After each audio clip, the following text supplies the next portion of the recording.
Change. Do you even want to create change? That's what we want to talk about today. I've had this topic pop up a few times. We talk a lot about change, but do we really want to do what it's going to take to create the result that we're striving for? Today, we're going to talk about it. I've got 5 items that I want to dig into in regards to change. And I'm curious, I have a list of 10. If you would like the other 5, email me at team@catherinecantey.com and I'll send you the video of the other 5. I'm not sure if I'm going to release them or not, but I just thought, if you're really into change and you want to dig deeper into it, I'll create a longer video to be able to cover all the topics. And one other thing that I want to share with you, but first, if you're just figuring out who I am and what I'm doing, my name is Catherine Cantey. I'm an executive coach and a podcast host of Business Vitality. I help teams and individuals create leadership change within their organization. We do that using practical applications. Because we use practical applications, we're able to accelerate and sustain the results of those individuals and the teams. 100% of my clients have created measured success. I'm one of 12 master certified coaches in the US of using Marshall Goldsmith Stakeholder Center Coaching. And it's a gift to be able to pay it forward and take my lessons that I've learned along my life, blend it with Marshall Goldsmith Stakeholder Center Coaching, and just allow, the support to be able to continue to pay it forward to others around me. I know when I was in corporate, I wish that there was just somebody who could just feed me a lot of these practical applications. And sometimes we just need someone to ask these questions along the way that keep us centered, that keep us present, that get us grounded, that get us back to the fundamentals. And we all know, even in sports, if we get back to the fundamentals, same thing with business, we get back to the fundamentals, the core things that we need to do to survive. We get back to the good stuff and growth happens and opportunities come. And when we complicate things and we make it hard, it creates resistance, and it's hard to create change when everything is uber complicated. And so today we're talking about change. First, I want to be able to share with you, I'm actually going to open up an application process for 3 new clients, and it'll be for the first quarter. If you're interested and you would like to work with me in a power coaching event capacity, it'll be me and you one-on-one for 90 days. And we're going to take this process that I've learned from Marshall Goldsmith, that I've implemented with over 100 clients in the past 4 years, and crunch it into 90 days of power coaching. If you're interested in that, let me know and email me at team@CatherineCantey. I'll send over the application to you. You can try it out, see if it's a good fit, and we'll go and give it a shot. So it'll be for 3 months, 90 days. And I look forward to hearing from you if you're interested, and we can explore next steps. So, what we're able to do over 12 months, 9 months, 6 months, I know I can get it done in 90 days. If you're willing to create the change, if you want to create the change, if you're curious enough to create the change, we can do that. So if you're interested, shoot me an email, team@catherinecantey.com. And today we're talking about change. Change is everywhere. And we have to decide whether or not do we really want to do it. Are we just talking about it or not? And so today I've got 5 things that I want to share with you in regards to change. The first one that I have learned the hard way, this is my own experience, we got to know whether people are talking about change, like they just need to vent, they need to brainstorm, they just want to talk. Do they just want to talk about change, or do they actually want to do something and create change? This burned me in my past corporate experience. I worked closely with half a dozen CEOs and built relationships and friendships and everything along the way. And as I got to know these CEOs, they began to open up a little bit more, and they began to share some of their pains, their struggles of what it's going on. And me, I like to create solutions. I'm a very solution-focused person. And I didn't want to hear about the problems. I wanted to create solutions. I wanted to alleviate the pain that they were going through. And during this particular example, I remember sitting across the desk in the CEO's office. It was probably around springtime. And there was just a lot that was going on, and they were just complaining about systems weren't working. The response time wasn't where it needed to be. I mean, they are just hitting me with all of these things that are not going well with our relationship between that business and my business. And we supplied services and technology and funding. And as I sat there, I'm making my list like I normally would, because that's how I listen, as I jot this stuff down. And we get to the point where I'm like, I got this list and they're still just going at it. And I thought, okay, well, that was a good 2-hour meeting. And I took that information and I went back to my headquarters and started listing out, how are we going to solve these problems?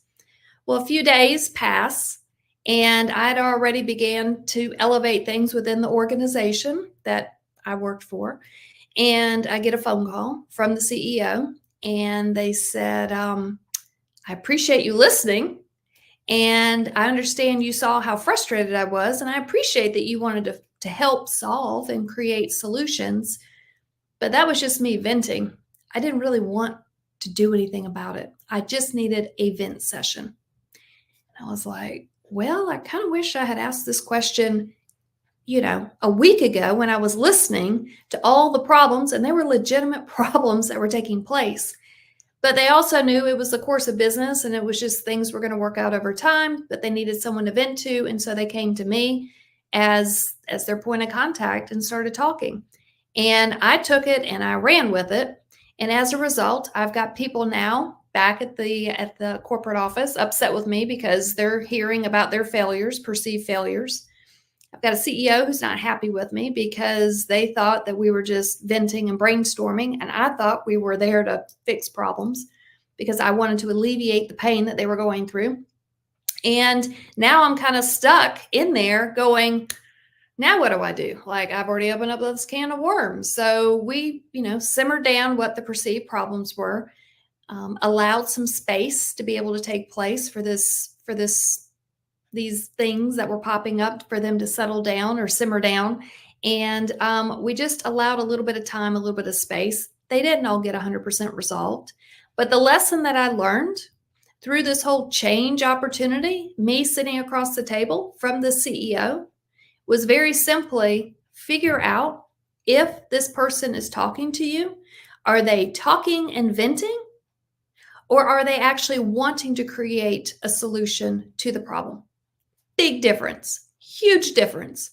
So we've got to think about, as we're receiving this information, how are we going to navigate it? What is the call to action at the end? What do we want to do with it as a result?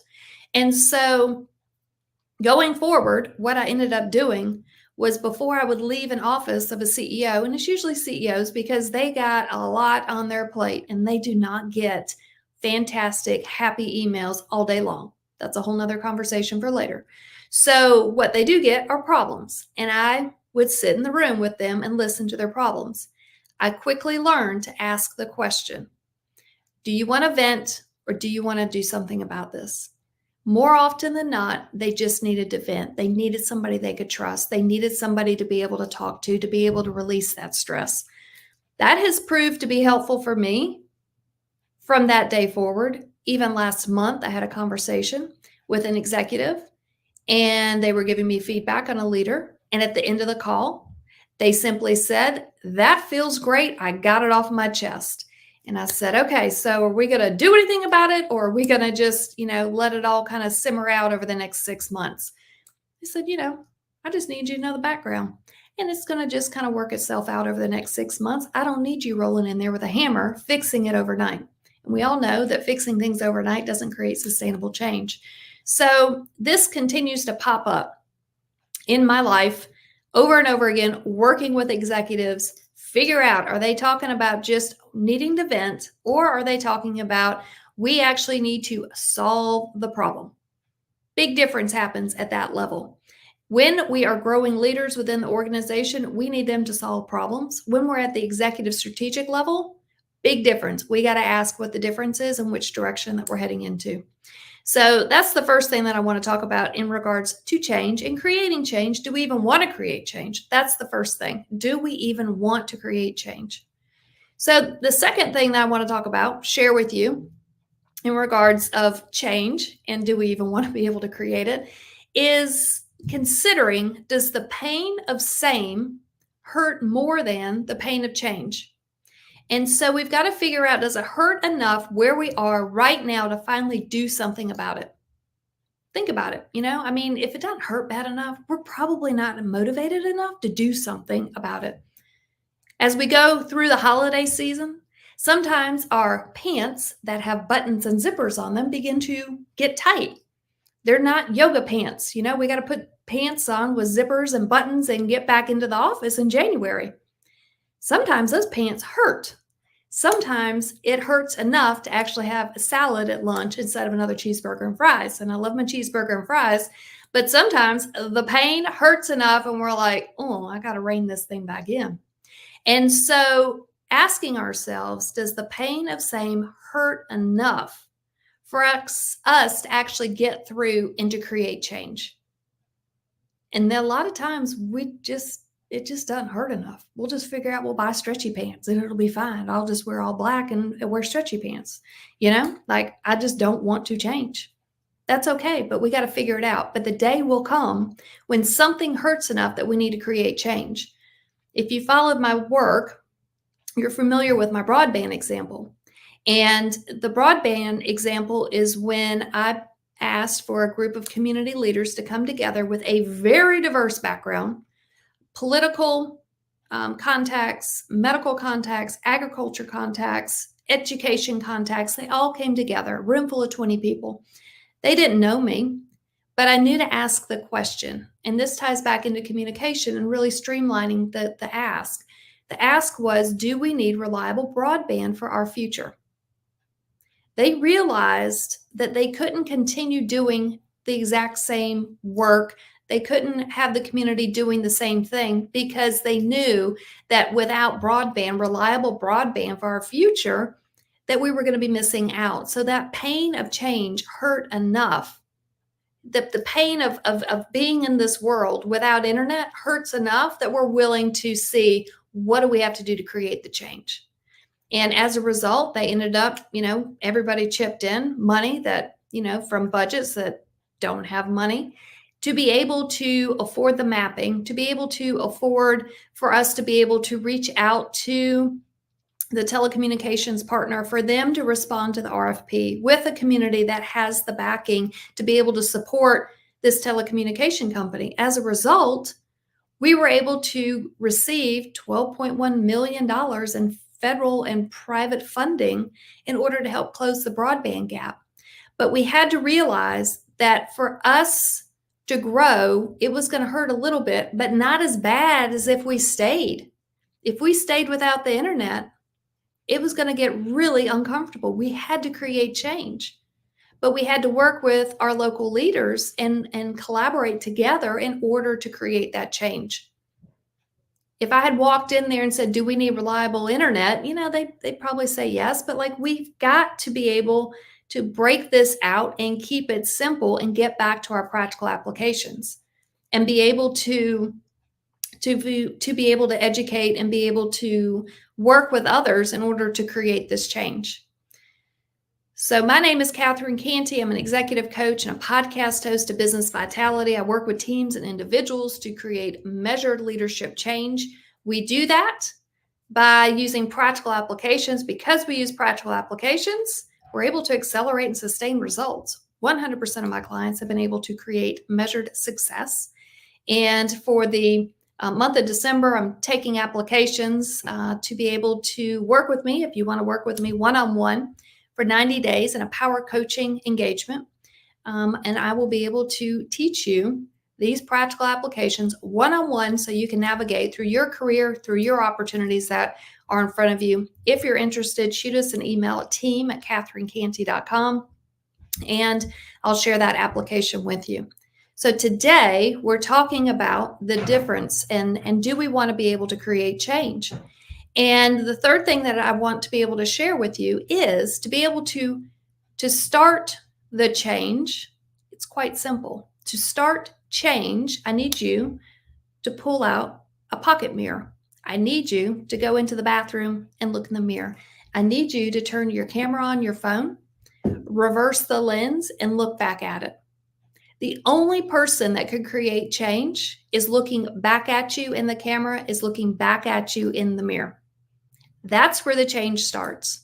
We cannot expect people around us to change to benefit us. It doesn't work that way. For anything, for any kind of growth, for any kind of opportunity to happen, it starts with who's looking back at us in the mirror when we hold the mirror up. So consider, what can we do to create the change? Because if we want it bad enough, it starts with us, and we've got to figure out, what do we have to do in order to create the change? I was working with an individual earlier this week on a coaching call, and the leader realized that if they wanted to create change within the organization, they had to create the space for other people to solve the problems. To do that, that meant that this leader could not jump in and solve every single problem that was out there. To do that, the leader had to change the way they're communicating with others in the organization. So let's think about it. Is it more efficient for us to change 20 people, or is it more efficient for us to look in a mirror and to consider, what do we need to do differently going forward? So the solution to creating change is quite simply looking in the mirror and knowing that if we're going to create change, it has to start with us. Just like the example with the CEO, I had to create the change. I had to figure out how to navigate differently within the organization. I had to figure out how to communicate differently with the CEO. I had to figure out quickly and just go ahead and make mistakes, that if someone is giving me a list of things, I've got to figure out, do they want me to help solve, or do they just need somebody to listen? So we've got to figure out, what do we need to do when we look in the mirror? What do we need to do to create that change going forward? And the big question is, do we even want to create the change? Does it hurt enough for us to create that change? It's hard to sit there and look in the mirror and know that if we really want to make this happen, it starts with us, and we've got to do something differently as a first step. So asking ourselves to look in the mirror, truly look in the mirror, and my clients that have worked with me in the past, they've seen that I have sent mirrors to them. They clip onto their computer screen and they laugh. They're like, really? Do I need to use this mirror? I'm like, yeah, you got to look at this mirror. And we use the mirror for different things. We use the mirror. I want them to be able to be on a Zoom call and realize that they need to have eye contact, that they need to smile, that they have to show body engagement with people. Because if we're stuck in this 2D world, we've got to figure out how to communicate more effectively. Look at the mirror. Make sure you're smiling. If you're happy, smile as you're talking to somebody. Use the mirror. But also know that if you're going to create change, you better look in that mirror and figure out that that's the person who's going to create the change that we need in order to survive and continue to succeed. All right, the fourth thing that I want to share, just to kind of recap what we've got. We're talking about change. We're talking about knowing the difference between talking and doing. That was a huge pain point for me, learning lesson for me. The second thing was, does the pain of same hurt more than the pain of change? The third thing we talked about is, to create change, we've got to look in the mirror and we've got to figure out that's where it starts. The fourth item for change that I want to share with you is, and I saw this over and over again, imperfect action is better than paralysis analysis. How often have we sat in corporate meetings, in any kind of meetings, even if you're starting your own business?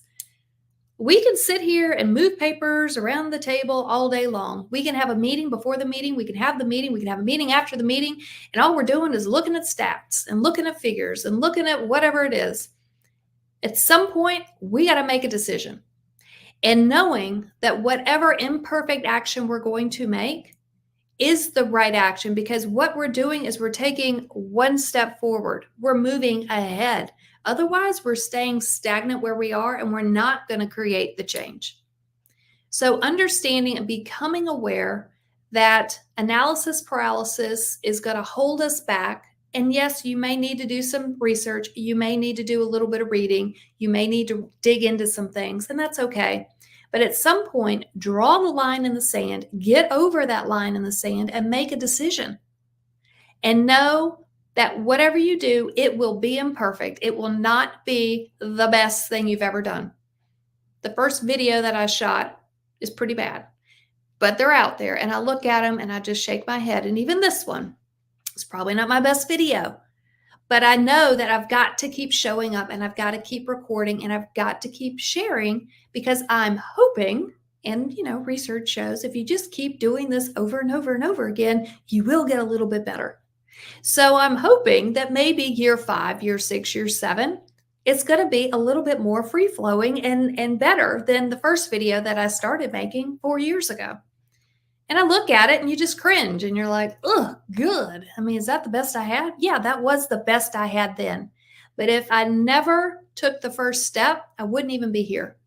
So how often do we just need to take imperfect action and just go for it and hit record, start talking, and capture this information? Because otherwise we're going to be stuck in analysis paralysis and the change is never going to happen. Something that I have learned working with CEOs, working with executives, and I'm working with high potential as well. I love the opportunity of what I'm doing because I get to talk with people across the organization. People will ask me, how, if I'm in this new executive role, how do I make these decisions? And I like to share with them, I have sat around boardroom tables for over a decade. Let me promise you one thing. The CEOs and the executives around this table, they do not have all the answers to every question. They live in imperfect action. They are taking the best information that they have available to them, and they are making a decision. They cannot live in analysis paralysis. They have to live in the world of imperfect action, and you learn how to correct along the way. You just make the best decision you can and you take the next step forward. You make the best decision you can and you make the next step forward. That's what they're doing. And so it's so funny. I work with folks that, want to get promoted into the C-suite and they just think that all the answers are going to be on the other side. If anything, there's less answers on the other side. You have to figure out what you want to do. You have to figure out how to make it happen. You have to figure out if that change is worth it. Do you really want to do this? If you do, start figuring it out. Start leaning into it. Start making some imperfect action along the way and get out of the analysis paralysis. The higher you go in an organization, the less information you're going to probably have, the less detail you're going to have. You surround yourself with good people, you get the best information you can, you make a decision. And then you just continue to surround yourself with great people and grow these people to help you make the best decision that you can. Otherwise, in that broadband example, we'll just let it pass us. We just won't have reliable internet. If I didn't have a reliable internet, I couldn't be making these videos. But we know that we've just got to do the best we can with what we've got, make imperfect action happen, and get out of analysis paralysis. So if you're new to me, new to this recording, my name is Cantey. I'm an executive coach and a podcast host of Business Vitality. I love to be able to share business best practices. I do that using my podcast called Business Vitality. If you like this video, you want me to hear or listen to me share with other leaders kind of what we're doing. And I love to be able to ask other leaders, what are they seeing? What are they doing? What are their stories? Stories are powerful. Stories allow us to learn. And on Business Vitality, they share their stories. They share their leadership lessons. They share their practical applications. And I like it because I keep them down to about 20 to 30 minutes. They're just kind of powerful info sessions. You can put them on play on Spotify or wherever you like to listen to your podcast. And I like to make them read a little bit faster so I can get through more of them. And they're just great reminders of what people are doing in business to remain successful. And, today we're talking about change, and change is not for everyone. We have to remember that change is not for everyone. And today we're talking about, do you even want change? Do you know the difference between talking and doing? Are people just talking, or do they actually want to do something? That was the first thing we talked about. The second thing is the pain of same has to hurt more than the pain of change. The third thing we talked about is to create change, we got to look in the mirror. We got to look in the mirror because change starts with us first. We cannot ask other people to change if we are not willing to do the work ourselves. The fourth thing that we talked about is imperfect action is better than analysis paralysis. And the final thing that I want to share today, and if you're interested in learning more, I have 5 more. If you're interested, you want to hear more, email me at team@catherinecantey.com. I'll send the other 5 tips that I'm going to record after this to you, and you can take a look. The fifth thing that I want to share with you today is when we stop growing, we start dying. And quite frankly, I'm not ready to die yet. What I want to do is to continue to grow. I want to continue to pay it forward. If you've heard me talk before about my why and like, why am I doing this? I have had countless executives pour into me over my 20 plus years in corporate. And I'm forever grateful for what they gave to me. And if you remember, even if just think about it in your own family, you have parents, you have grandparents, you really can't repay these people that have chosen to take their time and pour into you. So, how in the world do you repay them? The way that I have found that I'm able to repay them, whether they know it or not, is to keep paying it forward and to keep sharing with other people. And so that is why I'm doing what I'm doing.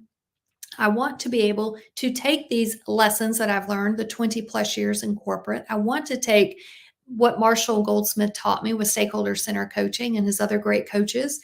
I want to take that and I want to continue to pay it forward. That's how I can continue to pay it back. And that's also how I can create change in the world.